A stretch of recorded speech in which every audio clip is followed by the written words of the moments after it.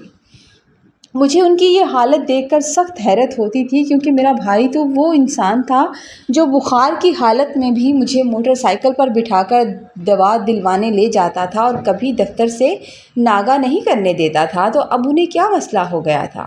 ایک دن ماں نے مجھ سے کہا کہ دانیال، تم اپنے بھائی کے ساتھ بیٹھو اور اکیلے میں اس سے پوچھو کہ آخر وہ کس بات پر پریشان ہے۔ وہ مجھ سے کچھ شیئر نہیں کر رہا، ہو سکتا ہے تم اس کے بھائی ہو تو وہ تم سے اپنی دل کی بات کرے۔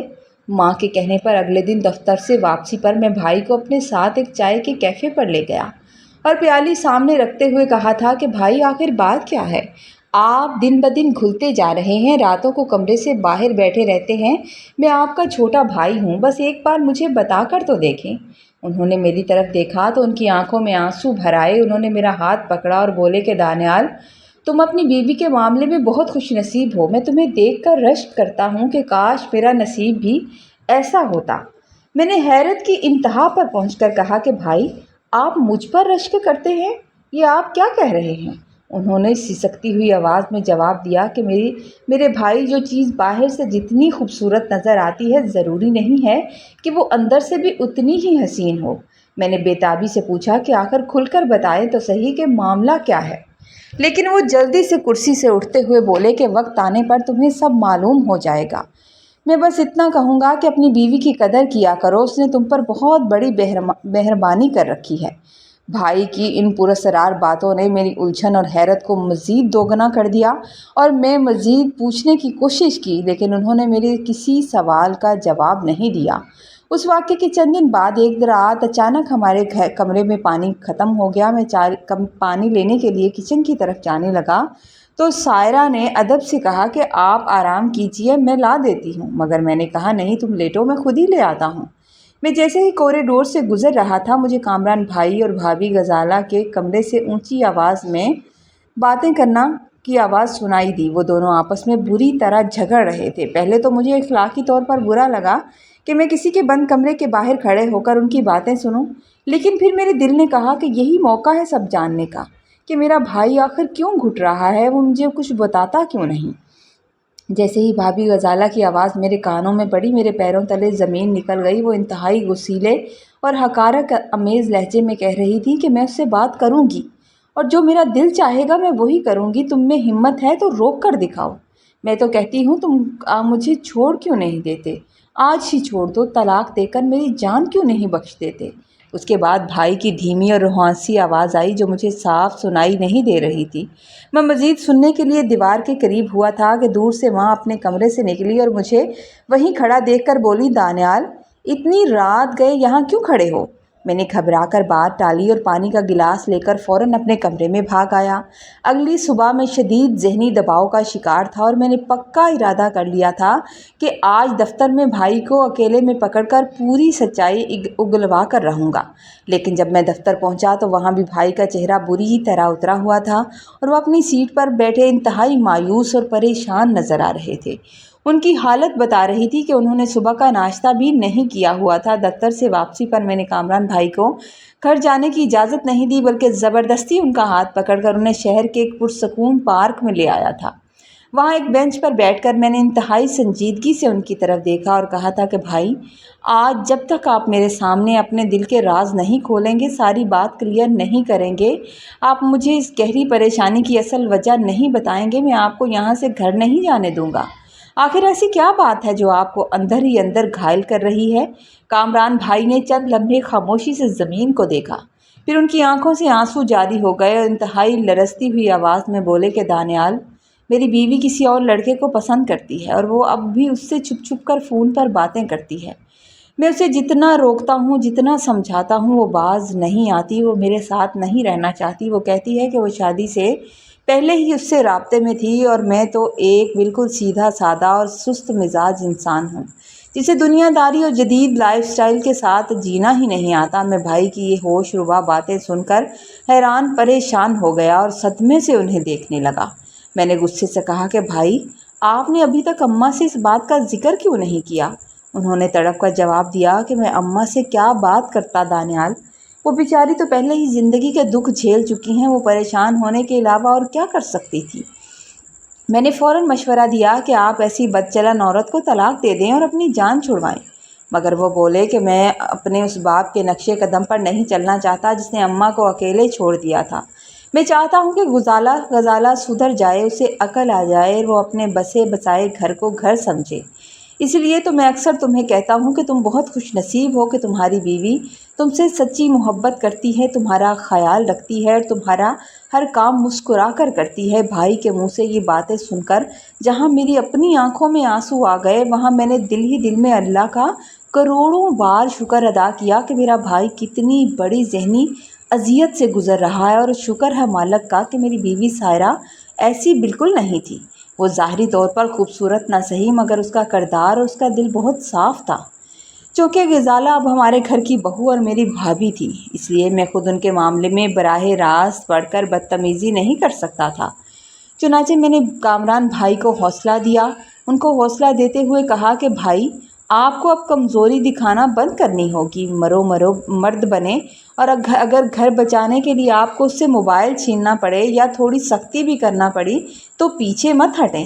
میں نے بھائی کو ہمت دلائی اور ہم دونوں اسی وقت سیدھے غزالہ کے میکے پہنچے تاکہ ان کی ماں سے بات کر سکیں۔ وہاں پہنچ کر میں نے ان کی والدہ کو اکیلے میں بٹھا کر پورے اعتماد کے ساتھ سارا معاملہ ان کے گوش گزار دیا تھا کہ خالہ جان، آپ خود اپنی بیٹی سے بات کریں اور اسے سمجھائیں۔ ہم ایک شریف اور عزت دار گھرانے کے لوگ ہیں، ہمارے ہاں عورت پر ہاتھ اٹھانے یا تماشا کرنے کا کوئی رواج نہیں ہے۔ ہماری ماں نے تنہا ہماری بہت اعلیٰ تربیت کی ہے، اور ہم نہیں چاہتے کہ ہماری وجہ سے ہماری بوڑھی ماں کو اس عمر میں کوئی ذہنی اذیت پہنچے۔ ہماری یہ سنجیدہ باتیں سن کر غزالہ کی ماں زاروں قطار رونے لگی اور ہاتھ جوڑ کر کہنے لگی، بیٹا، وہ لڑکا جس سے غزالہ بات کرتی ہے وہ انتہائی آوارہ اور بدقماش انسان ہے۔ مجھے لگا تھا کہ شادی کے بعد میری بیٹی سدھر جائے گی اور یہ سب غلط کام چھوڑ دے گی، اس لیے میں نے کامران جیسے ہیرے جیسے لڑکے کو چن کر اس کی شادی کی تھی، مگر وہ اب بھی اپنی حرکتوں سے باز نہیں آ رہی، تو میں کیا کروں؟ میں خود بہت پریشان ہوں۔ میں نے کہا کہ آپ کی بیٹی نہیں مان رہی تو ہم چاہتے ہیں کہ وہ آپ کے گھر کے مردوں سے بات کریں۔ یہ سن کر وہ مزید گھبرا گئی اور بولی کہ نہیں بیٹا، خدا کے لیے ایسا مت کرنا، اگر گھر کے مردوں کو پتہ چلا تو وہ ایک پل میں غزالہ کو جان سے مار ڈالیں گے۔ وہ میری اکلوتی بیٹی ہے، میں اسے آخری بار سمجھا کر دیکھتی ہوں، تم لوگ بے شک گھر جا کر اس سے موبائل چھین لو۔ واپسی کے راستے میں نے کامران بھائی کو بہت سمجھایا اور ان کا حوصلہ بڑھایا۔ میں نے کہا کہ میں آپ کے ساتھ ہوں، اور جس کا نتیجہ یہ نکلا کہ گھر پہنچتے ہی بھائی نے پہلا قدم اٹھایا اور غزالہ سے اس کا موبائل فون ضبط کر لیا۔ اب تک گھر میں اماں کو بھی حالات کی سنگینی کا اندازہ ہو چکا تھا، وہ کافی پریشان تھیں اور ہمارے چہروں کے بدلے ہوئے تاثرات دیکھ کر سب سمجھ رہی تھی، کیونکہ غزالہ کا بدلا ہوا اور بیزار رویہ اب کسی سے چھپا نہیں رہا تھا۔ جیسے ہی بھائی نے غزالہ سے موبائل لیا، گھر کا سکون برباد ہو گیا اور ان کے کمرے سے چیخنے چلانے کی آوازیں آنے لگی۔ میں، اماں اور سائرہ تیزی سے بھاگتے ہوئے ان کے کمرے کے دروازے پر پہنچے تو دیکھا کہ غزالہ آپے سے باہر ہو کر بھائی سے بری طرح جھگڑ رہی تھی اور تیش میں آ کر اپنا موبائل واپس مانگ رہی تھی۔ شور سن کر اماں نے آگے بڑھ کر پوچھا کہ آخر مسئلہ کیا ہے؟ تو غزالہ نے الٹا چور کوتوال کو ڈانٹنے ماں سے بدتمیزی کرتے ہوئے کہا کہ آپ کا یہ بیٹا انتہائی شکی مزاج ہے اور مجھ پر جھوٹی الزام تراشیاں کر رہا ہے۔ شرافت سے میرا فون مجھے واپس دلائیں۔ اماں نے حیرت سے بھائی کی طرف دیکھا اور کہا، کامران، موبائل اسے دے دو۔ تو کامران بھائی نے روحانسی آواز میں پوری سچائی اگل دی اور کہا کہ اماں، یہ کسی غیر لڑکے سے چوری چھپے بات کرتی ہے اور مسلسل اس کے ساتھ رابطے میں ہے۔ یہ راز فاش ہوتے ہی غزالہ بھابھی شرمندہ ہونے کی بجائے مزید بدتمیزی اور چیخو پکار کرنے لگی، جس سے ہمارے گھر کا ماحول بدترین شکل اختیار کر گیا۔ اسی ہنگامے کے دوران میں نے جیسے ہی پیچھے مڑ کر دیکھا تو مجھے سائرہ کا رنگ بالکل اڑتا ہوا محسوس ہوا اور وہ اس شدید تناؤ کو برداشت نہ کر سکی اور میری نظر پڑتے ہی اچانک چکرا کر زمین پر گر گئی۔ سائرہ کے اچانک بے ہوش ہوتے ہی گرتے ہی میرے ہاتھ پاؤں پھول گئے۔ میں غزالہ کے جھگڑے کو وہیں چھوڑ کر سائرہ کو اپنی گود میں اٹھا کر تیزی سے گاڑی کی طرف بھاگا اور اسے لے کر فوراً قریبی ہاسپٹل پہنچا۔ وہاں جب ڈاکٹروں نے اس کا معائنہ کیا اور کچھ دیر کے بعد لیڈی ڈاکٹر نے مسکرا کر باہر آ کر مجھے مبارکباد دی تو میری خوشی کی کوئی انتہا نہ رہی۔ اللہ تعالیٰ نے ہماری زندگی میں پہلی بار والدین بننے کی بہت بڑی خوشخبری لکھ دی تھی۔ ایک طرف گھر کا وہ تلخ ماحول تھا اور دوسری طرف زندگی کی یہ سب سے بڑی خوشی تھی۔ مجھے سمجھ نہیں آ رہا تھا کہ میں ہاسپٹل سے گھر مٹھائی لے کر جاؤں یا اس خوشی کو کیسے مناؤں۔ اس وقت ہسپتال کے کوریڈور میں کھڑے ہو کر مجھے دل کی گہرائیوں سے اپنی بیوی سائرہ کی حقیقی قدر و قیمت کا احساس ہو رہا تھا، اور مجھے ماضی میں صرف اس لیے اچھی نہیں لگتی تھی کیونکہ وہ ظاہری طور پر بہت زیادہ خوبصورت یا گوری چٹی نہیں تھی، لیکن آج میں سچے دل سے خدا کا شکر ادا کر رہا تھا کہ شکر ہے کہ میرے مالک اس نے مجھے ایسی شریک حیات سے نوازا تھا۔ میں اپنے دل، کردار اور زبان سے بے حد خوبصورت، اور وہ انسان میرے ساتھ مخلص ہے۔ جب میں سائرہ کو لے کر خوشی خوشی گھر واپس پہنچا تو اماں نے مسکرا کر ہمارا استقبال کیا اور بتایا کہ ہمارے جانے کے بعد انہوں نے غزالہ کے بھائیوں کو فون کر کے بلایا تھا، اور جب غزالہ کے بھائیوں کے سامنے اس کی ساری کرتوتیں اور موبائل کے ثبوت رکھے گئے تو وہ شرمندگی سے پانی ہو گئے تھے اور روتی ہوئی غزالہ کو اپنے ساتھ لے کر اس کے مائکے لے گئے تھے۔ غزالہ کے اپنے بھائیوں کے ساتھ رخصت ہونے جانے کے بعد گھر میں عجیب سی خاموشی چھا گئی، لیکن اس خاموشی کے پیچھے طوفان کامران بھائی کے دل پر قہر بن کر ٹوٹا تھا۔ وہ کمرے کے وسط میں کھڑے اچانک میرے گلے لگ گئے اور ضبط کے سارے بندھن توڑ کر زاروں قطار رونے لگے تھے۔ ان کی ہچکیاں بن گئی تھیں اور وہ کسی معصوم بچے کی طرح تڑپ رہے تھے، کیونکہ وہ اس بد کردار عورت سے سچی محبت کرتے تھے جس نے ان کے خلوص کو پیروں تلے رون ڈالا اور اس کے گھر کو آگ لگا کر خود چلی گئی تھی۔ میں اپنے بھائی کی یہ حالت دیکھ کر اندر سے تڑپ اٹھا۔ میں انہیں چپ کرواتا اور ان کا حوصلہ بڑھاتا رہا، لیکن میرے دل میں غزالہ کے خلاف نفرت مزید گہری ہو رہی تھی کہ اس نے میرے اتنے اچھے، سیدھے سادے اور صابر بھائی کی ذرا بھی قدر نہیں کی تھی۔ جب سب لوگ لاؤنج میں انتہائی غمزدہ اور خاموش بیٹھے تھے تو میں نے ماحول کی اس سنگینی اور اداسی کو کم کرنے کے لیے آگے بڑھ کر اماں اور بھائی کا ہاتھ تھاما اور مسکراتے ہوئے کہا تھا کہ اماں آپ دادی بننے والی ہیں اور بھائی آپ چچا بننے والے ہیں۔ یہ سنتے ہی اماں کے چہرے پر خوشی کے آنسو آ گئے اور اس اداس اور دکھی ماحول میں جیسے خوشیوں کی ایک نئی کرن جاگ اٹھی تھی۔ کامران بھائی کے مرجھائے ہوئے چہرے پر ایک دھیمی سی مسکراہٹ ابھری تھی، جسے دیکھ کر میرے بوجھل دل کو تھوڑا سا سکون ملا تھا کہ چلو ان کا کچھ پل کے لیے دھیان بٹ گیا۔ اگلے دن سائرہ کی طبیعت کچھ زیادہ ہی ناساز لگ رہی تھی تو اماں نے مجھ سے کہا کہ دانیال تم دفتر سے ایک دن کی رخصت لے لو اور سائرہ کو دوبارہ باقاعدہ چیک اپ کے لیے ڈاکٹر کے پاس لے جاؤ۔ چنانچہ میں سائرہ کو لے کر ہاسپٹل چلا گیا، جبکہ کامران بھائی اکیلے ہی اپنے معمول کے مطابق آفس چلے گئے تھے۔ میں اپنی بیگم کا تفصیلی معائنہ کروانے کے بعد جب گھر آیا تو دوپہر کے قریب تقریباً 12 بجے کا وقت تھا۔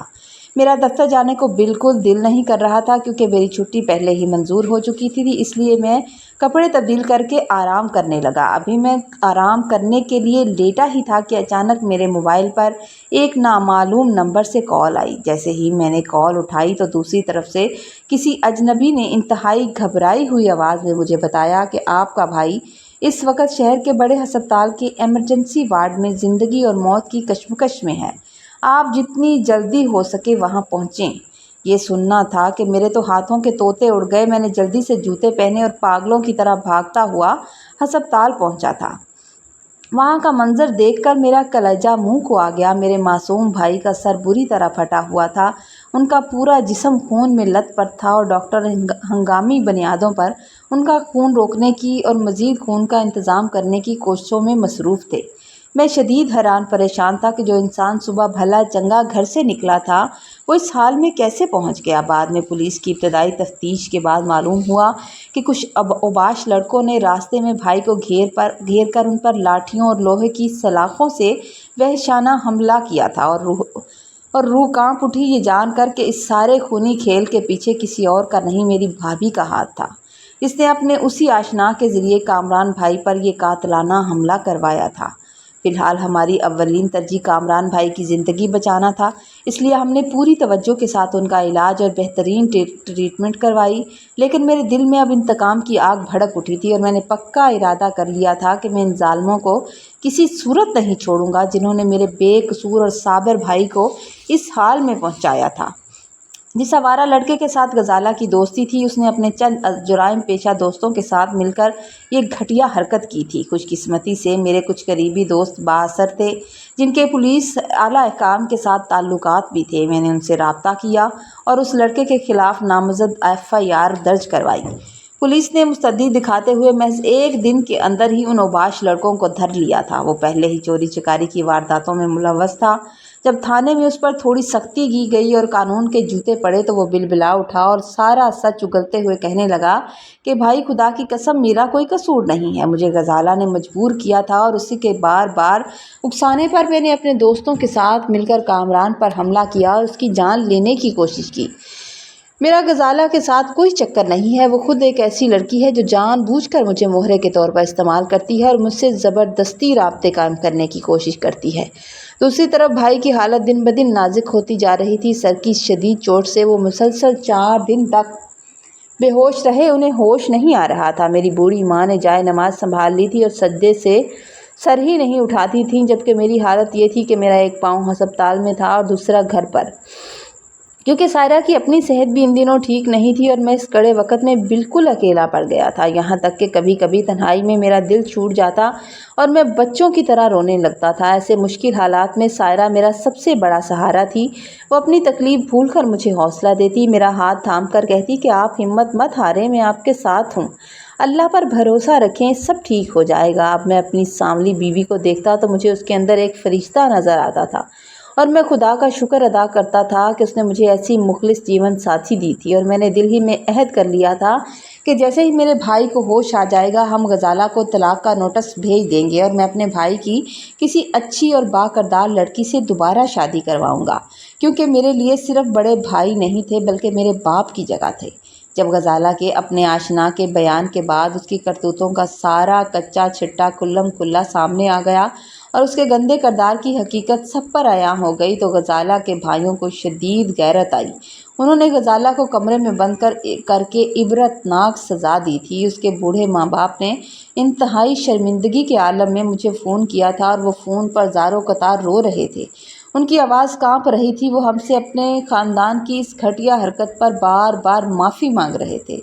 یہی نہیں کہ وہ لوگ روزانہ ہاسپٹل آتے، کامران بھائی کی عیادت کرتے اور بھائی کے علاج معالجے پر آنے والے لاکھوں روپے کا تمام خرچ بھی انہوں نے خود ہی اٹھایا تھا۔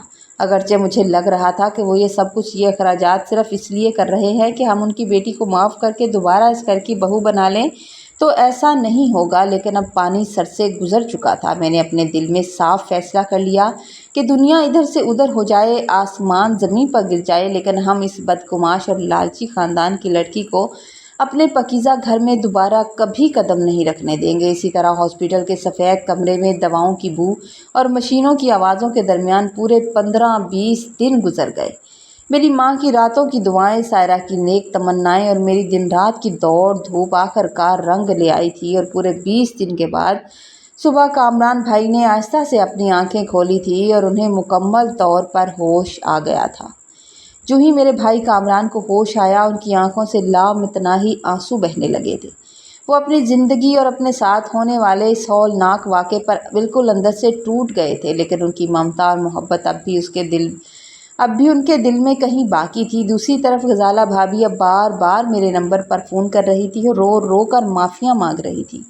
وہ گڑ گڑا کر کہتی تھی کہ دانیال، خدا کے لیے مجھے معاف کر دو، مجھے اپنی غلطی کا احساس ہو گیا ہے، اگر کامران کو ہوش آ گیا ہے تو بس ایک بار میری ان سے بات کروا دو، میں ان سے معافی مانگنا چاہتی ہوں۔ میں اچھی طرح جانتا تھا کہ اگر میرے بھائی نے ان سے بات کر لی تو وہ اپنے نرم دل کی وجہ سے انہیں شاید 1 منٹ میں معاف کر دیں گے، لیکن میں اس عورت کو معاف نہیں کرنا چاہتا تھا، میں اس کے حق میں بالکل نہیں تھا۔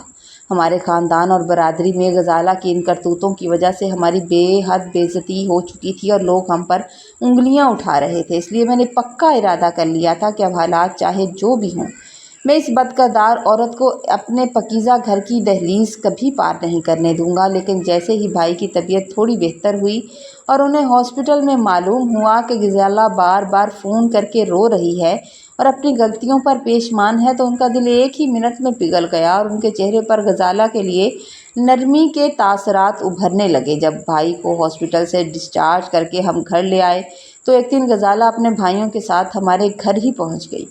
جیسے ہی وہ لاؤنج میں داخل ہوئی، اس نے تماشا کرنے یا غرور دکھانے کی بجائے دوڑ کر کامران بھائی کے پاؤں پکڑ لیے تھے۔ اس نے اپنے شوہر کے پاؤں پکڑ لیے اور وہ بھائی کے قدموں میں بیٹھ کر زاروں قطار رونے لگی اور اپنے بھائیوں کے سامنے ہی جو ہاتھ جوڑ جوڑ کر اپنے شوہر سے معافیاں مانگ رہی تھی، جبکہ کامران بھائی بالکل خاموش اور مہرے لب بنے ہوئے اسے دیکھ رہے تھے۔ ان کی زبان سے ایک لفظ نہیں نکل رہا تھا۔ میں یہ سب دیکھ کر شدید غصے میں آ گیا، میرا خون کھولنے لگا۔ میں نے غزالہ بھابھی کے بھائیوں کے سامنے کڑک دار آواز میں کہا کہ ہم نے بہت مشکلات سہ لیں، میری ماں اور بھائی نے بہت دکھ جھیل لیے، اب اس عورت کے لیے ہمارے گھر میں کوئی جگہ نہیں ہے۔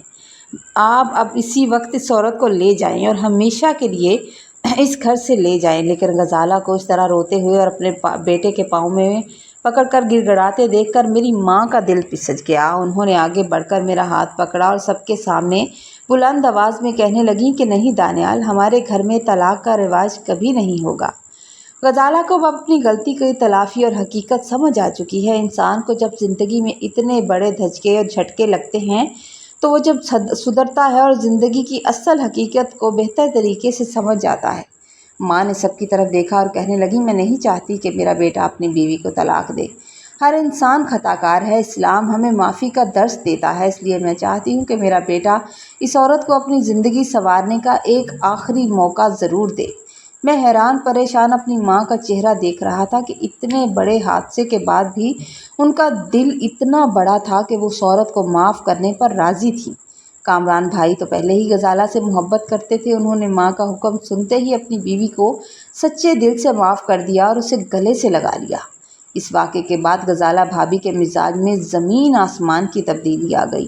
وہ بالکل سدھر چکی تھی، ان کا سارا غرور مٹی میں مل چکا تھا اور اب وہ دن رات کامران بھائی کے آرام اور ان کی صحت کا خیال رکھنے لگی تھی۔ گھر کے کاموں میں بھی بڑھ چڑھ کر حصہ لیتی، مگر نہ جانے کیوں میرے دل میں ان کے لیے اب بھی ایک گرہ باقی تھی اور مجھے وہ اچھی نہیں لگتی تھی۔ ایک دن جب میں صحن میں اکیلا بیٹھا تھا تو بھابھی میرے پاس آئیں، ان کی آنکھیں نم تھیں۔ انہوں نے انتہائی عاجزی سے مجھ سے کہا تھا کہ دانیال، تم میرے چھوٹے بھائیوں کی طرح ہو، میں نے ماضی میں جو کچھ بھی کیا اس کے لیے مجھے معاف کر دو۔ بے شک اس کا ازالہ نہیں ہو سکتا، لیکن تم مجھے معاف کر دو۔ آج میں بہت خوش ہوں کہ تمہاری ماں نے دونوں بھائیوں کی تربیت اتنی اعلیٰ کی ہے کہ انہوں نے میرا اجڑتا ہوا گھر بچا لیا ہے۔ بھابھی کی یہ باتیں سن کر میرا دل بھی پگھل گیا، مجھے ان کی حالت پر ترس آ گیا اور میں نے بھی ماضی کی تمام تلخیوں کو بھلا کر اپنی بھابھی کو دل سے معاف کر دیا۔ اب میں جب بھی اپنے کمرے میں جاتا ہوں اور اپنی سانولی بیوی سائرہ کے خوبصورت اور مخلص چہرے کو دیکھتا ہوں تو میرا دل خوشی اور سکون سے بھر جاتا ہے۔ اس نے مشکل کی ہر گھڑی میں میرا ساتھ دیا، مجھے احساس دلایا کہ وفاداری ہوتی کیا ہے۔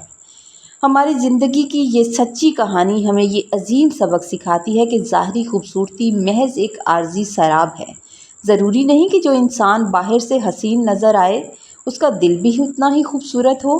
انسان کی اصل اور دائمی خوبصورتی اس کی شکل و صورت یا گورے رنگ میں نہیں ہوتی، بلکہ اس کے پاکیزہ کردار، اس کی زبان کی مٹھاس، اس کے اخلاق اور اس کے دل کے خلوص میں پوشیدہ ہوتی ہے۔ دوسری بات، سب سے اہم بات یہ ہے کہ ایک عورت کے لیے طلاق دنیا کا سب سے بڑا اور جگر دوز صدقہ ہوتی ہے جو اس کی پوری زندگی کو مٹی میں ملا دیتی ہے۔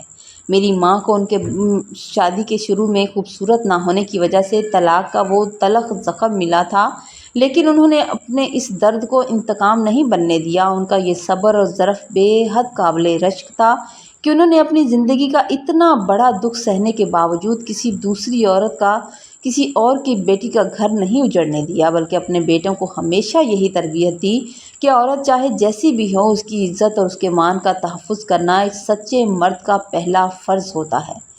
ایک عورت کا گھر بچا کر میری ماں نے کائنات کی تمام عورتوں کی عزت کو معتبر کر دیا اور ہمیں سکھا دیا کہ معاف کرنا ہی دنیا کا سب سے بڑا انتقام اور سب سے اعلیٰ انسانی صفت ہے۔ کہانی اچھی لگے تو لائک ضرور کرنا ہے۔